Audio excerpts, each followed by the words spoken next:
ఉన్నటువంటి వేలాది మంది జనం ఆమె మాట్లాడుతున్న సందర్భంలో మాట్లాడుతుంటే కింద నుంచి స్పందన వస్తుంటే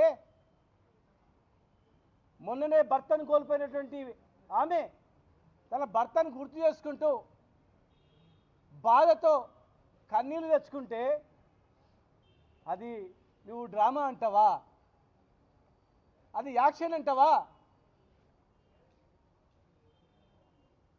అసలు నువ్వు మంత్రి ఎట్లయినావు?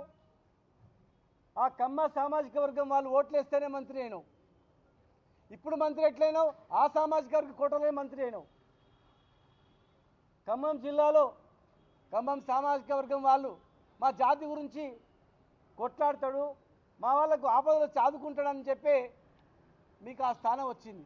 మరి మీ సామాజిక వర్గంలో ఒక యువకుడు చనిపోయి బై ఎలక్షన్ వచ్చింది. అది ఎక్కడన్నా కాదు, చనిపోయిన సందర్భంగా వచ్చినటువంటి బై ఎలక్షన్లో ఆ సందర్భంగా అయినటువంటి మీటింగ్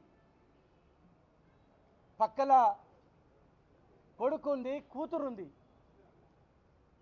కాలికి దెబ్బ తగిలిన ఒక కూతురు కుంటుకుంటూ మా నాన్న ఆశయాలని మధ్యలో ఆగిపోయొద్దు, మా అమ్మ ఆశయాలను నెరవేరుస్తుందని చెప్పి ఒక బిడ్డ తిరుగుతుంది.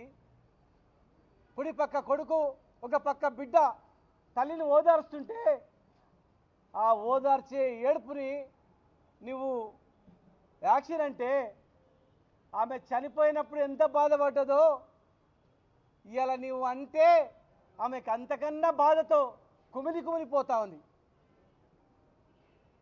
అయ్యో నా భర్త చనిపోయి నేను బాధపడితే నా ఏడుపుని కూడా యాక్షన్ అంటున్నారు వీళ్ళు, అది ఎవరో కాదు మా కులపల్లె అంటున్నారు అని చెప్పి కుంగిపోతా ఉంది ఆమె.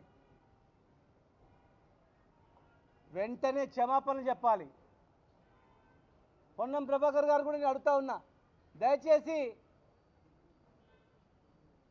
అలాంటి చనిపోయినటువంటి మీ పట్ల కూడా చాలామంది ఉన్నారు అట్లా బై ఎలక్షన్స్ వచ్చినాయి. అట్లా జనంలో వచ్చినప్పుడు మొన్ననే చనిపోయిన భర్త గుర్తొచ్చి ఏడుస్తారు. ఏడ్చింది ఓట్ల గురించా?